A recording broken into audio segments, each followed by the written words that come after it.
তাহলে এই রকম হরিবাসর প্রথম কে কোথায় করেছিল? একদিন গভীর রাত্রিরে হঠাৎ,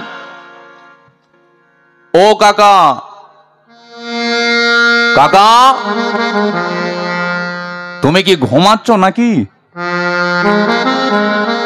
কে রে? আমি নিমাই কাকা। ও নিমাই এসেছিস? কটা বাজে জানিস? কাকা ঘড়ি দেখার সময় পাইনি, তাই এত রাতের বেলা আমার বাড়িতে।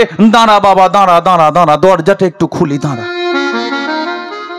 গভীর রাত্রিরে শিবাস পণ্ডিত আজকে ওই ঘুমন্ত অবস্থায় দরজাখানা খুলে যেই বাইরে এসে দাঁড়িয়েছে, হ্যারে নিমাই, এত রাতের বেলা রাস্তায় কুকুর চড়ছে, আর তুই এত রাতের বেলা আমার বাড়িতে এসে দরজায় ধাক্কা